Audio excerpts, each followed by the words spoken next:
So what is up mga ka-YouTube? Si Greenyel nga po pala ito, back here again with another vlog. Pasensya na at matagal-tagal na rin hindi ako nakapag-upload. So sorry po sa mga naghintay dyan. Medyo busy po tayo sa buhay, no? Lalo po sa work. So maraming salamat po sa mga lahat ng nanood ng vlogs at nag-subscribe sa channel ko. Shoutout nga pala sa mga Greenyel natives dyan, lalo kay Juan at sa lahat na nagpapa-shoutout dyan. Shoutout sa inyo. So sa vlog na ito, pumunta kami ni Kuya Gearhead mga ka-vlog sa lugar kung saan halos tanaw mo ang buong Ilocos Sur, Mount Tupira sa Bantay, Ilocos Sur. Ngunit sa kasamang palad ay may hindi nangyaring hindi inaasahan. So, what is up guys? Greenyel nga po pala ito. At pasensya na po, hindi ko na po na-vlog dun sa kung saan po tayo galing sa Tagudin. Kasi medyo hindi naman po maririnig yung audio natin dun habang nagmumotor tayo. Pero yan yun na. Ngayon, magbe-breakfast tayo ngayon. Nandito tayo ngayon sa Jollibee. Jollibee, baka naman. Kasama ko po ang aking kuya. Yan po siya. Right, peace. What's up sa inyo mga ka-gear? What's up sa inyo mga ka-gear? Mega shoutout sa mga subscribers ni Greenyel. Alright. Dito tayo, sandida ang bata. Sa Jollibee na tayo, mas tunog, mas masaya. Sa Jollibee na tayo, wala nang iba. Sa Jollibee, bida ang So ayun masaya. na. Dito tayo sa loob. Hinihintay natin yung pagkain natin. Ayan po na. Ayan. Hinihintay po natin yung pagkain natin. Kasi magbe-breakfast pa lang tayo ngayon.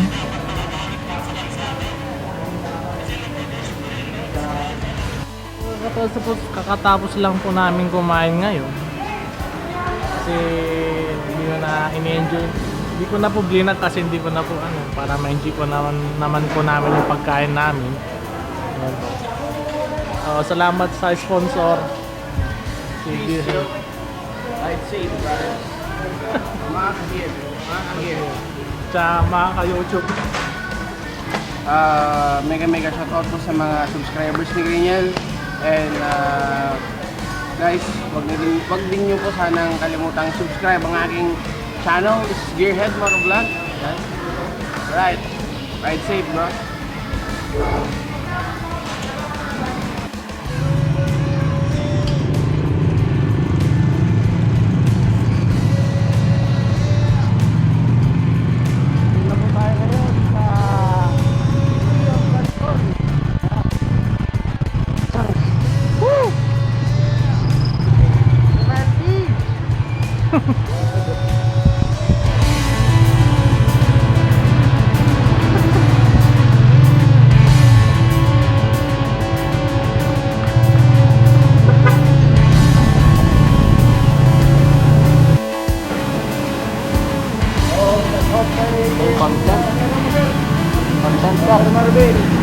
Vlog sir, vlog.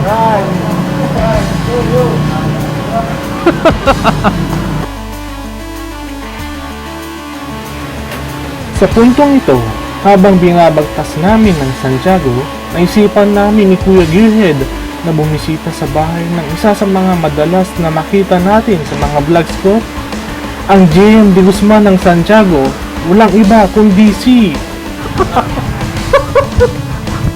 no. Greenyel sa akin. Tol, salamat. Sige lang, kalpas kamay. Oy. Magdalawang best friend. Alright, mega shoutout.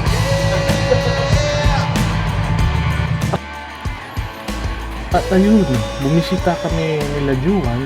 Kinamusta lang namin siya. Buti nakita namin siya dun kasi medyo busy sa buhay yung tao yun eh.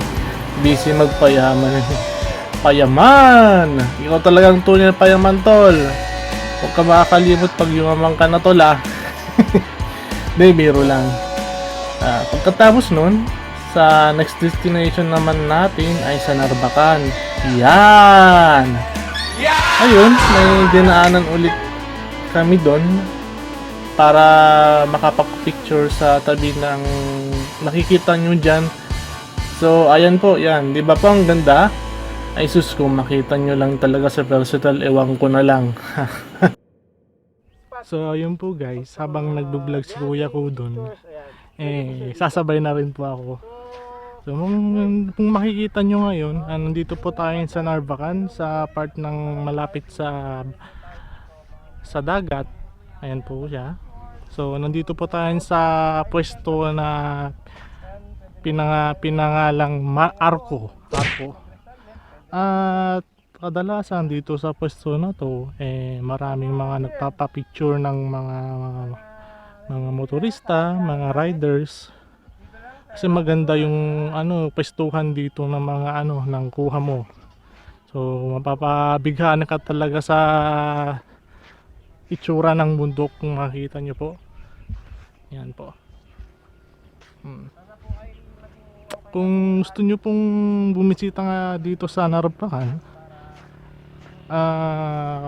pwede nyo pong i-consider tong parte na to. Yan po. Medyo wala po masyadong katao-tao dito, pero tahimik naman po. Nakaka-unwind po ng pakiramdam po yung feeling dito. Yan.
So magandang araw po sa ating lahat, mga ka-gear, mga tropa. So, nandito po tayo ngayon sa pinakamagandang lugar dito po sa Ilocos Sur. Ayan, nandito po tayo ngayon sa Mount Kenya. So, sa mga nagbabalak pong mag-rides dyan, or mga pamilya na gustong mag-unwind, sa mga nature lover, pwede po tayo dito. So, let's go!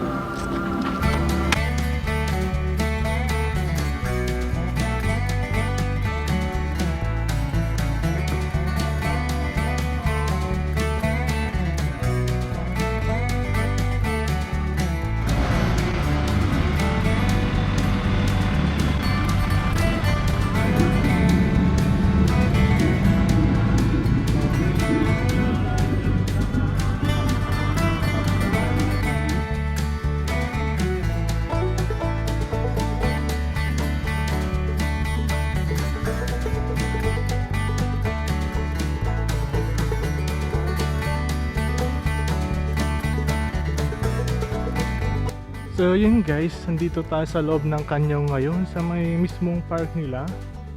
So nagkataon lang guys na wala masyadong tao dito.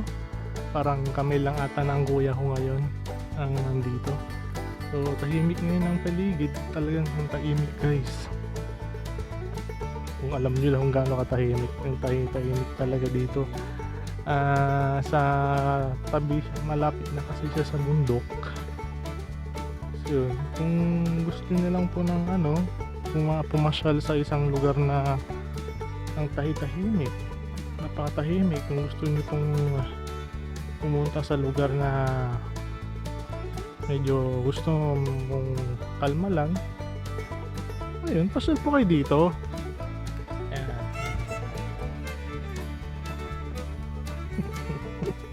So ito yung lodi ko. Green Latex. Ganyan natin. Right.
So yun guys, nung pagkatapos namin pumunta sa Kanyaw, dumiretso na po kami dito sa Bigan kasi medyo pasado alauna na rin po yung pumunta po kami doon. Baka makanyaw kami doon. Baka kami ang makanyaw doon, kaya pupunta sana kami sa radar, kaso baka hindi kayanin nung motor natin, kaya medyo back out na tayo. So, medyo skumpiyado tayo dun, so tagilid. Kaya next time na lang guys, kung may kanya-kanya ng motor, ganda sana dun, pero wala eh.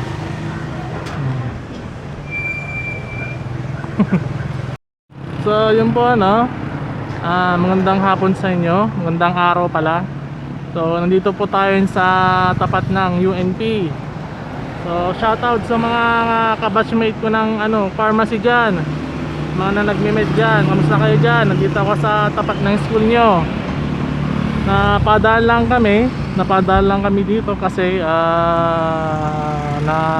dumaan lang po kami na nung pauwi na po kami, dumaan lang kami dito at tinignan lang kung ano yung mga sitwasyon dito. So kung yung mga kabatchmate ko dyan na hindi pa nakapunta dito since nung COVID, marito po siya ngayon.